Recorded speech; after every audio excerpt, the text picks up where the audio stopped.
Welcome to today's episode in the series of educational institutes across India, where we interview leaders in the educational industry. Today, we are interviewing Dr. Shenoy.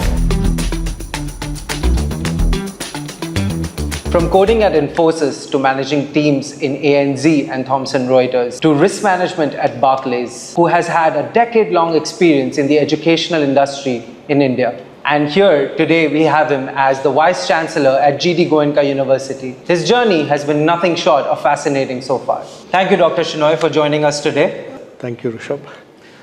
So with all of this being said, I believe you've just joined as the Vice Chancellor at GD Goenka University, correct? Yes, that's right. I've been here for like 2 months now. A lot of our viewers are students, and we have a vision. Each university has a certain direction in which they're moving. What would your vision be for GD Goenka University under your leadership? The vision of the GD Goenka University is to build a great reputation and also build socially responsible leaders.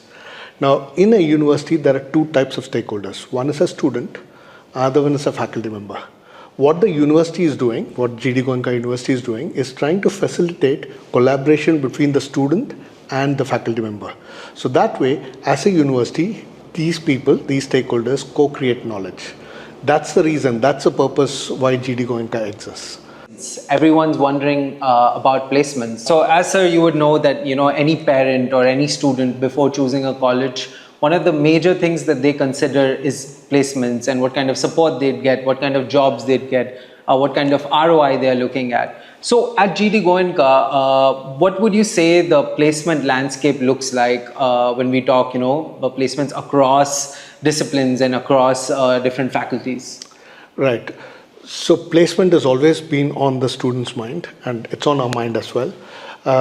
Thankfully, we've got a fantastic and a very agile career services center, or the CRC we call it. They're very agile, and their job is to facilitate getting companies over here and getting our students to interact with them. The primary focus has been on getting top-notch companies to the campus. Some of the companies that have come here in the past few years includes Bain & Company, KPMG, we've got Deloitte in one case, we've got ITC, you name it, and some of the companies that our students want to be with, dream to be with, those companies have actually come over to the campus. Now in 2024, in all, about 343 companies have paid visit to our college campus, our university campus, and some of them have gone back with a horde of students, some of them with just 1 or 2 students. So in terms of the landscape, in terms of the pay packages, the highest package that was offered to a student, outgoing student, was about 19.2 lakhs per annum. And on an average, it's between 4 lakhs and 5 lakhs per annum. So when we're talking about placements, I believe like a lot of it depends on the students themselves, because there's so many of us graduating every year. So what kind of support, or like a large fraction of this also happens through the alumni network at different universities, especially universities that have been around for a while. So at GD Goenka, what kind of alumni support are we looking at?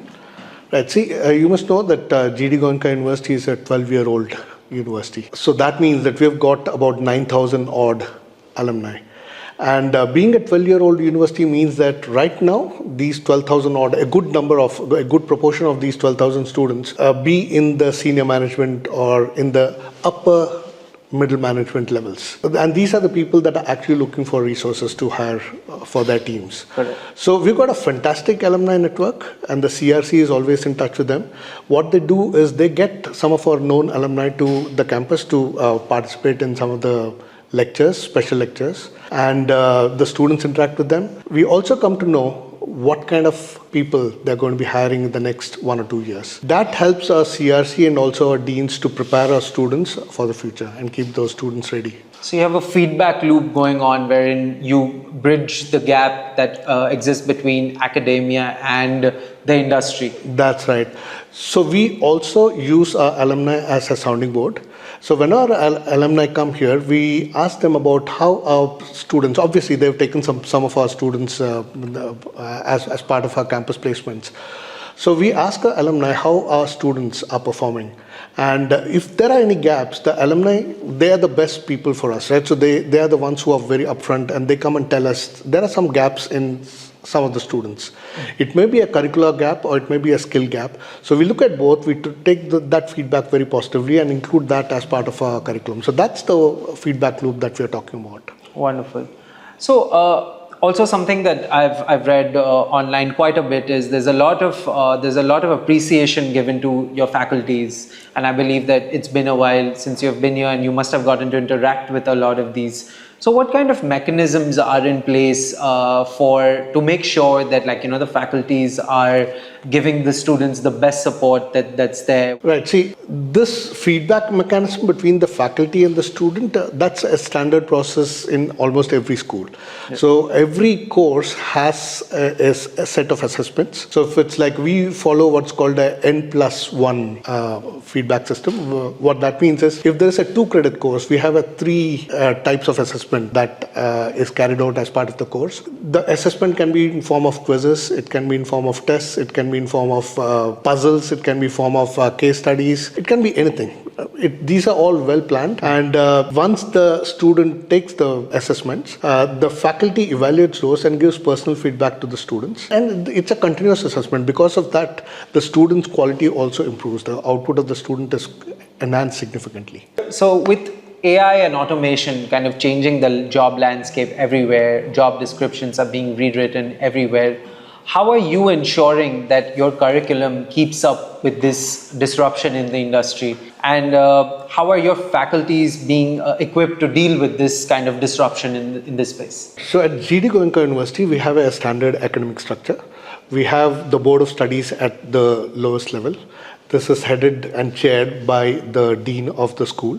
We also have senior faculty members that are part of this particular committee or the board of studies. Above that, we have the academic council, which is chaired by the vice chancellor, and we have some academicians from around the country, or in some cases even internationally. Above that, we have the board of management and finally the governing council. So this is our academic structure. So faculty members are interacting with their collaborators in the industry, and so are the students. When the students go out for internship, they learn certain things and they come back. The faculty members are in touch with the mentors in the industry.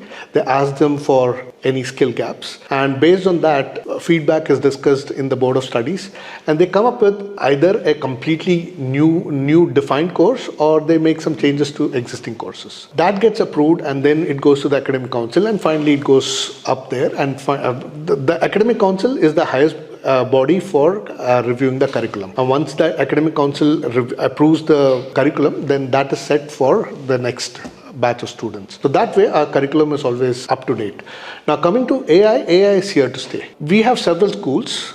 We have the engineering school, and AI is actually taught almost day in, day out to every student over there. So we don't really have to worry about them. They are knowledgeable about AI. Right. One of the part of the vision that we've got at GD Goenka University is every student that is stepping out of the GD Goenka University after graduation should have working knowledge of artificial intelligence. They should also have information or working knowledge of sustainability, human values, and entrepreneurship. What we've done is, since the computer science students already know about AI, we have made sure that in our academic council, we have already agreed that every school is going to have at least one mandatory course in AI for all the students during the 4 years of their stay. So when they leave, they would probably have appreciable working knowledge of AI. Same is the case with sustainability, and same is the case with Indian knowledge system. Indian knowledge system is like several years ago, our forefathers had great knowledge, but that knowledge was not transferred in documented form to their next in generation. What we are doing right now is trying to research that knowledge and make sure that whatever knowledge our forefathers had, we will document that and try to impart that off to our students. So that way, our curriculum, we get inputs from our employers, we get our inputs from faculty members, we get inputs from the academic council, which includes people and academicians from others, either industry or from other companies, and we get feedback from all these people and make sure that our curriculum is fully future-proof. So if I understand this correctly, you mentioned that AI has been integrated into all of your different schools from the plethora of courses that you have to offer here. So perhaps you can shed some light on like real examples that have taken place or that have happened in the past, You're right. AI has been integrated in our curriculum. For example, if you look at our MBA students, they take a course on AI in marketing. So how can we use artificial intelligence in marketing products, marketing any of the services? Similarly, our agriculture sciences curriculum has been upgraded to include technology and technology related courses, which is relevant to agricultural sciences. The law school is introducing a new course which relates to AI and law. So these are some of the examples of how we have upgraded our curriculum to keep in line with what's happening in the industry. Okay. So you have integrated AI not just superficially, but as an official part of your curriculum. That's right. In all of these courses. So, sir, like segueing into your very rich international experience that you have had. Plus, I've walked around the campus and I've noticed that there are so many international students. I've seen some international faculties. So what exactly are the kind of international connects and industry connects that we are looking at when we talk about GD Goenka University? GD Goenka University is probably one of the richest in terms of international connections. We have more than 102 international partners from where we get students. We have students from almost 47 countries that are actually studying here at any point in time. We are roughly about 6,500 students on campus. 10% of it, approximately 10%, 600 to 650 students are international students. So that's a big number for any university that's actually located in the NCR region. We have a very agile international affairs office headed by Dr. Ugar. The 1 point objective is to facilitate transfer of students on a semester basis to one of the international universities.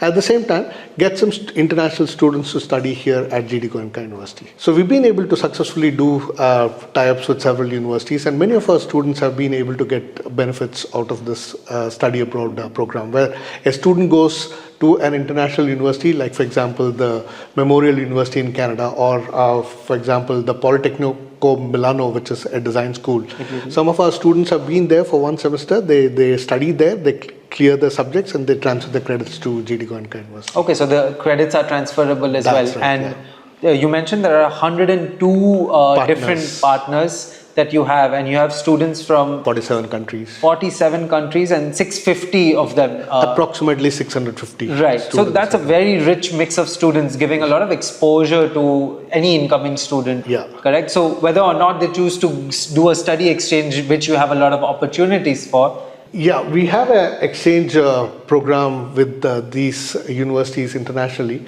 Our students get to study a semester there. They also get some great insights into global employment opportunities. Life at university isn't just about academics. We know that a lot of learning happens outside of the classrooms, whether it's cultural fests, day-to-day activities, or student clubs. And for that, we have today with us Mr. Girish Ahuja,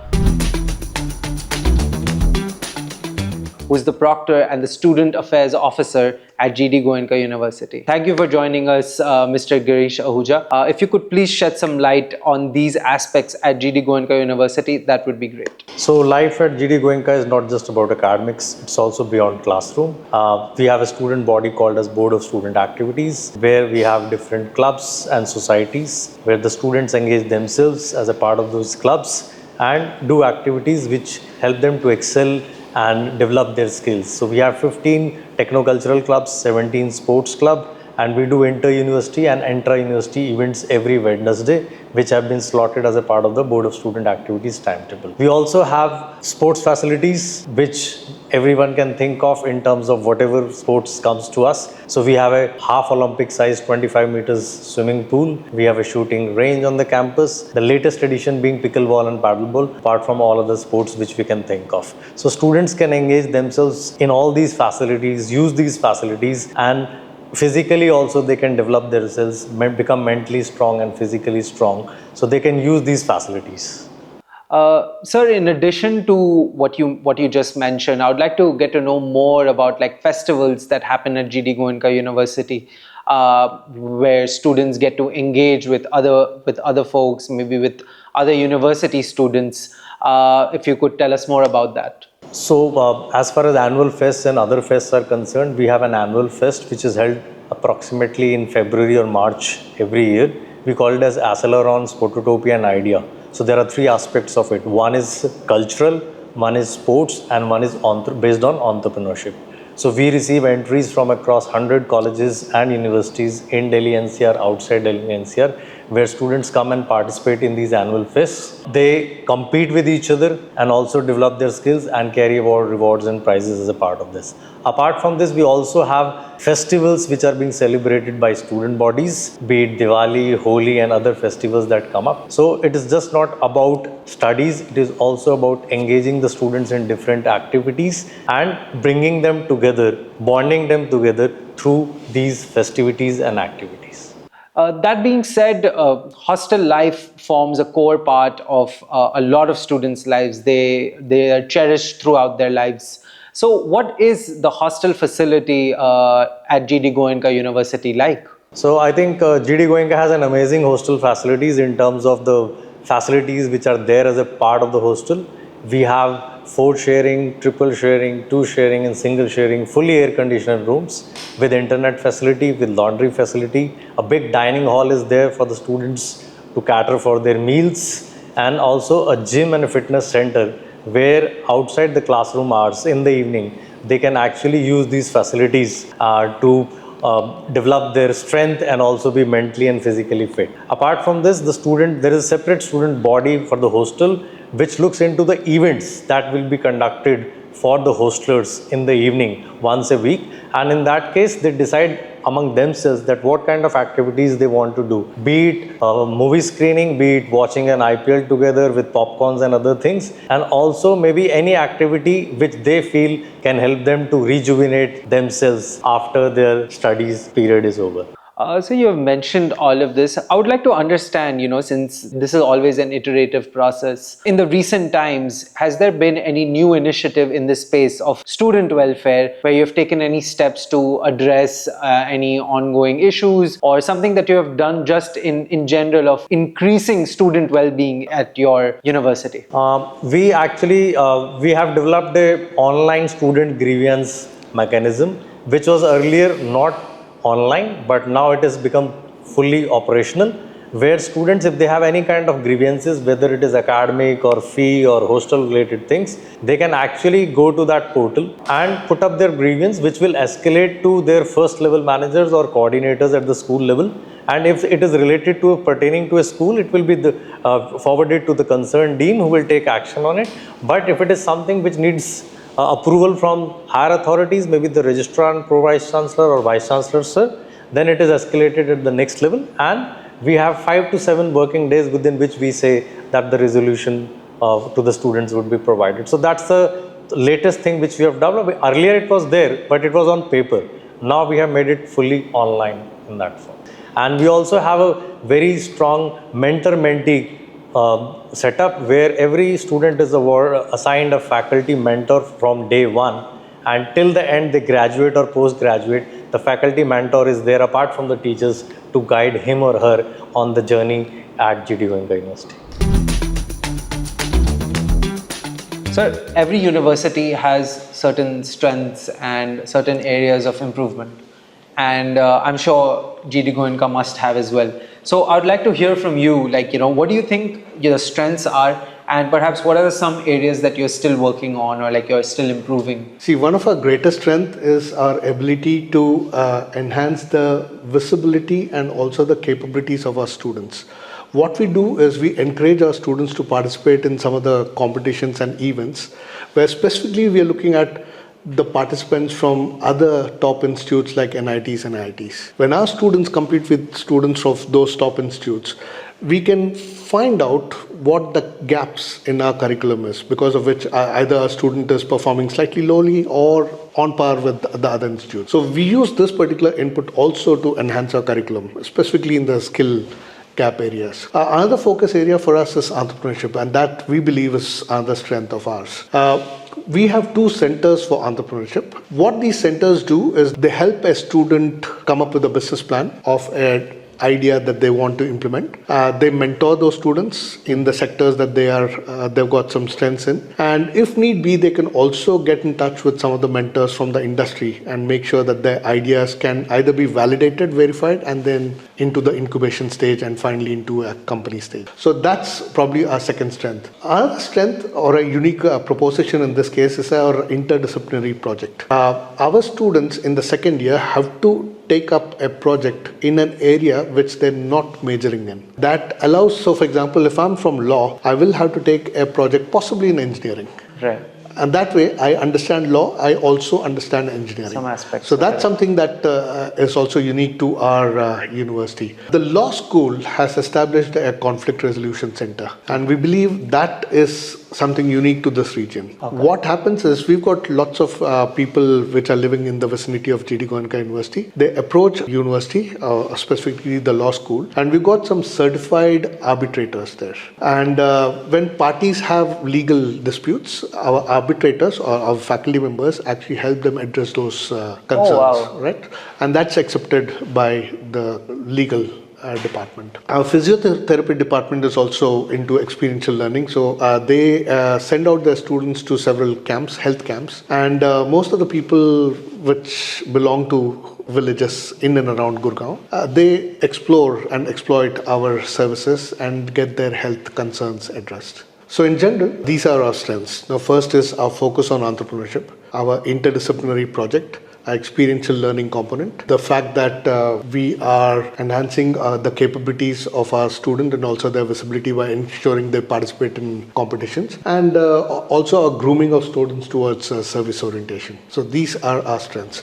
I'm also happy to say that one of our schools, the School of Health and Allied Sciences, that's broken into the top 100 of the NIF ranking. We've stood 90th in the pharma section. Congratulations on that. Thanks a lot. And we will continue to work towards bringing other schools also into the top NIRF rankings. So it's really wonderful that you mentioned that there's a lot of focus being given to the entrepreneurship space, especially given that our country is heading towards that direction where everyone is being pushed into pursuing entrepreneurship. So, having that kind of initiative in place does wonders for students and anyone who's coming into the college. So moving on, what would you think or what would you say are the areas of improvement or areas that you're improving on currently? See, one of the problems that we have is we have limited hostel capability or capacity. So that means that all the 6,500 students on campus cannot be accommodated here on campus. So that restricts our ability to get our students to interact beyond the classroom. So that, I think, is one of the limitations. We are also desirous of the fact that once we get a better ranking, we should be able to increase our international collaboration. We'll want more international partners to be coming up and partnering with us for the international collaboration, the student exchange program that I was talking about. We are also trying to move away from a traditional university which is very siloed. We are moving away from that and making sure that students study a major but can also minor in other schools. Right, so to make it a more modular system of sorts. Right, so they can minor and they can get additional knowledge, right? So they're not experts only in one area, but they can also get some serious knowledge, related knowledge in other areas as well. So just moving on, I guess this is always a question on a lot of people's minds, which is that private universities charge a lot of fees. What would be your unique standing as to why a student chooses you? Our curriculum, our faculty members, our students are all aligned with what is required in the future. We are also wanting to be a research-intensive university in which faculty members and the students are co-creating knowledge. That is relevant to the community. That's something that we're focused on. And that's the true meaning of a university. A university is a place where knowledge is created, not just, you just don't open a book and then say that, okay, go to page number 15, let's solve this problem. That happens in a college. We're a university, we are creating knowledge and we're disseminating that knowledge to the students by way of experiential learning. That's something that we are focused on. Yet another strategy that we're going to be doing is our faculty members have written lots of research papers. for the community, and we've also started patenting lots of products and services. Right now, we are in a stage where we can start monetizing those patents and research papers. Okay, well, we're at monetization even with our patent Patents, yeah. So, sir, let's say that I'm a student who's considering to go to a private university in the next year, and I have the few options with me in NCR, given that your campus is very close to Gurgaon and Delhi. So there are many other campuses as such. So why should I consider GD Goenka University as a new incoming student into the GD Goenka ecosystem? Three things. First is we have got world-class infrastructure, right? So that's the most attractive one for the students. The students would be able to use, let's say, a computer in an AI lab and understand what happens behind the scenes. The second thing is our focus on entrepreneurship. A student can come here with ideas and can walk out with a blueprint of his dream and also get that implemented, right? So that's one of the reasons why a student can come and be with GD Goenka University. The third one is the interdisciplinary project that we have mandated for all the second year students, where the students will need to, from a particular major, they'll need to take up a research project or a project outside their comfort zone.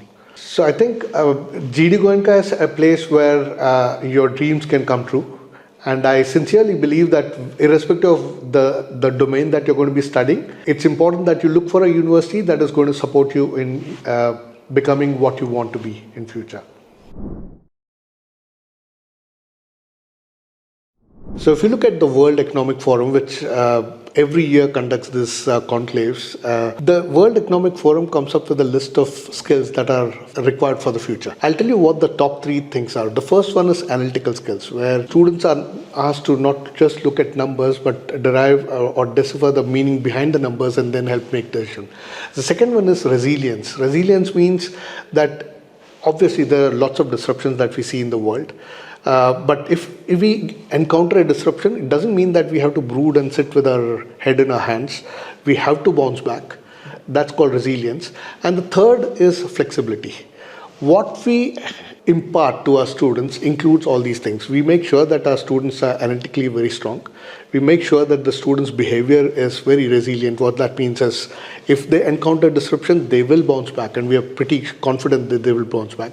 And the third one is flexibility. What that means is today it is a particular domain which is really very important. In future, there could be some other domains that could be important. So we are trying to impart the ability to learn.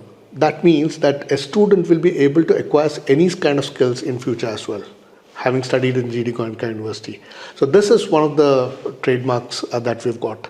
And this, I think, is one of the reasons why a student would want to join GD Goenka University.